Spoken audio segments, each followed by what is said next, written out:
Army chief پہ قتل کی دھمکیاں ہیں، ایک طرف انڈیا ایک طرف برطانیہ، کیسے آپ دیکھتے ہیں؟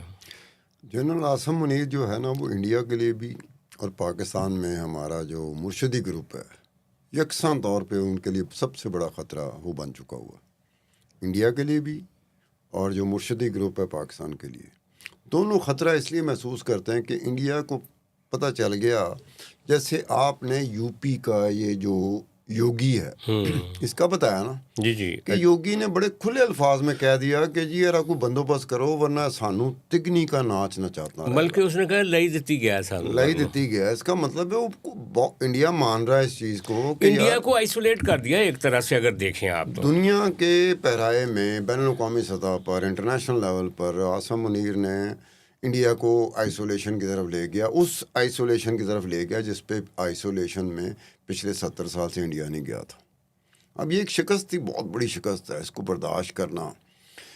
انڈیا میں انڈیا کی جو حکومت ہے، نریندرا مودی ہوئے، بی جے پی ہوئے یا یوگی ہوئے، یہ بہت ساری امیدیں لگا کے کافی عرصے سے بیٹھے ہوئے ہیں مرشدی گروپ سے کہ شاید مرشد باہر آئے تے ساڑی سنی جاوے، شاید مرشد کو رہائی ملے، عمران خان کو رہائی ملے تے کچھ ہوئے، شاید عاصم منیر ہل جائے، شاید عاصم منیر کو ہٹا دیا جائے، شاید عاصم منیر کو یہ کر دیا جائے، وہ کر دیا جائے، پھر یہ ہماری پریشانیاں ختم ہوں گی۔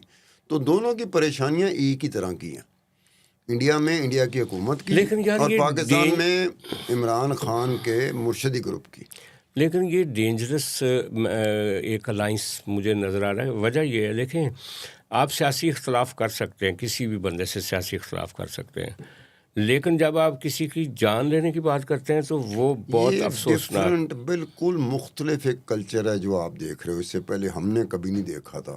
وہ جو سیاسی مخالفت کی آپ بات کر رہے ہو، میری آپ کی سیاسی مخالفت ہے، میں سیاسی طور پہ آپ کے مخالف چل رہا تھا، آپ سیاسی طور پہ میرے مخالف چل رہے تھے۔ یہ جان سے مار دینا، یہ قتل کر دینا، یہ تو نیا ایک کلچر ہے جو مرشدی گروپ عمران خان نے اور پی ٹی آئی نے روشناس کرایا۔ اور ایک اور بات بتا دوں، کہتے ہیں یہ یونیورسل ٹروتھ ہے کہ جو دلیر ہوتا ہے نا، بہادر ہوتا ہے نا، وہ بڑکے نہیں مارتا۔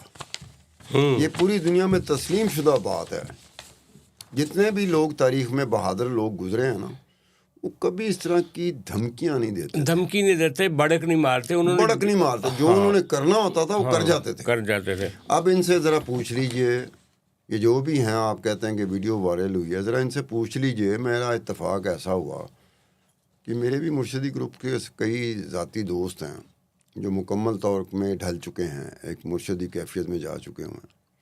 تو میں نے فون پہ کہا، میں کہا روس میں ایک جرنیل کو مار دیا گیا ہے، تو کہنا خان صاحب یہ ہمیں کیوں سنا رہے ہیں؟ میں کہا آپ نے بھی تیار کیا ہوا ہے کہ آپ نے بھی ایک جرنیل مارنا ہے، کدو مارو گے؟ وہ ٹیلی فون بند۔ ڈرتے ہیں، خوفزدہ ہیں، جو بڑکے مارتا ہے، جو دھمکیاں لگاتا ہے اور جو ڈسٹنس پہ ہوتا ہے، جو آپ کی پہنچ سے دور ہوتا ہے، وہ بزدل ہوتا ہے۔ اگر آپ چاہتے ہیں کہ آپ کا برانڈ یا کاروبار ہزاروں ناظرین تک پہنچے تو ہمارے ساتھ ایڈورٹائزنگ کریں۔ اپنی پروڈکٹ کو صحیح آڈینس تک پہنچانے کے لیے ہم سے رابطہ کریں۔ ایڈورٹائزنگ کے لیے نمبر اسکرین پر موجود ہے۔ لیکن بزدل سے بچنا بھی چاہیے، بزدل کا جو حملہ ہوتا ہے نا وہ خطرناک ہوتا ہے۔ بزدل صرف سازش کر سکتا ہے، وہ آپ کا مقابلہ نہیں کر سکتا۔ اچھا، لیکن جو برطانوی گورنمنٹ سے کہا ہے نا آج پاکستان کی حکومت نے، میں اس طرح کا ڈپلومیٹک جو ایک طرح سے تبادلہ لفظوں کا بہت کم دیکھا ہے۔ برطانیہ کے لیے ہم نے کبھی اس طرح کے لفظ استعمال نہیں کیے، بڑے ان یوزل لفظ ہیں۔ مثلاً کہا گیا ہے کہ اگر برطانیہ خاموش رہتا ہے تو برطانیہ کی خاموشی کو غیر جانبداری نہیں سمجھا جائے گا۔ یعنی برطانیہ اگر ایکشن نہیں لیتا پی ٹی آئی کے ان مظاہرین کے اوپر، ان یوٹیوبرز کے اوپر، ان ویڈیوز کے اوپر، تو پھر پاکستان اس کو سمجھے گا کہ یہ پی ٹی آئی کے ساتھ کھڑا ہے برطانیہ۔ اس میں ایک بات ہے کہ جیسے برطانوی حکومت کہتی ہے، جس پر عمران خان کے دونوں صاحبزادے قاسم اور سلمان ذرا بھڑک گئے تھے کہ جی کچھ بھی نہیں کری برطانوی حکومت، کیونکہ برطانوی حکومت نے انہیں کہا تھا کہ جناب آپ پاکستان میں جائیں گے تو پاکستان کا قانون ہے جس میں ہم کچھ نہیں کر سکتے۔ اسی طرح ہمیں بھی سوچنا چاہیے کہ برطانیہ میں بھی کوئی قانون ہے جو برطانیہ کا قانون ہے۔ برطانیہ کے قانون میں اتنی گنجائش ہے کہ جس میں اس طرح کے بزدل ڈرپوک لوگ سما سکتے ہیں. ہاں اس میں یہ ہے کہ ہم برطانیہ کو کوئی زیادہ زور نہیں ڈال سکتے یار. کیونکہ آپ ان کے کا اپنا قانون ہے. برطانیہ میں آپ کے میاں صاحب کے ساتھ کیا ہو رہا ہے؟ وہ جس کھڑکی سے باہر جھانکتے ہیں وہ آگے سے چور یہی چور کی بات آوازیں میں آنی کرنے شروع. لگا تھا کہ وہاں پر صرف پاکستانی نہیں رہتے برطانیہ میں، وہاں انڈین بھی رہتے ہیں، وہاں بنگلہ دیشی بھی رہتے ہیں، وہاں سری لنکن بھی رہتے ہیں، لیٹن امریکہ کے لوگ بھی رہتے ہیں، دنیا بھر کے لوگ وہاں پر رہتے ہیں جیسے پاکستانی رہتے ہیں، افریقن بھی رہتے ہیں، افریقن بھی رہتے ہیں. اور وہ کالا بھی رہتا ہے افریقی جو جس نے کل مارا اس پہ اس بعد میں کو، بات کریں گے. شہزاد اکبر کو. اس میں یہ بات سامنے آئی تھی کہ جب میاں نواز شریف کے گھر کے سامنے کھڑے ہوتے تھے نا اور مظاہرہ کرتے تھے، اس میں کچھ مجھے انڈینز نے تانا دیا. ہمارے جو انڈین جرنلسٹ تھے نا انہوں نے مجھے تانا دیا، کہنا یار ہمارے انڈین جرنلسٹ بھی ہوتے ہیں، ان کا حکومت سے اختلاف ہوتا ہے، وہ اختلاف کی ایک اور طریقے سے اس کا اظہار کرتے ہیں. آپ کے جو بندے ہیں پاکستانی، جس بہودگی کے ساتھ وہ جا کے گھر کے سامنے کھڑے ہوتے ہیں اور جس طرح کے ان کے پلے کارڈ ہوتے ہیں اور پلے کارڈ پہ جو لکھا ہوتا ہے وہ، اور جو زبان سے کہہ رہے ہوتے ہیں، تو مجھے ہمیشہ معافی مانگنی پڑتی تھی. مجھے ہمیشہ ہی معافی مانگنی پڑتی تھی کہ جی معاف نہیں کر سکتے. میں کہا ہم امیچور ہیں. ویسے آپ امیچور بھی ہیں، لیکن میں تو سمجھتا ہوں کہ کئی دفعہ آپ جو کرتے ہیں وہ آپ کے آ گیا تھا. جس طریقے سے کرپشن کا بیانیہ میاں صاحب نے بنایا تھا پیپلز پارٹی کے خلاف، اور آج بھی ان کی پارٹی کے کچھ لوگ ایسے باتیں کرتے ہیں، ان کے لیے سبق ہے.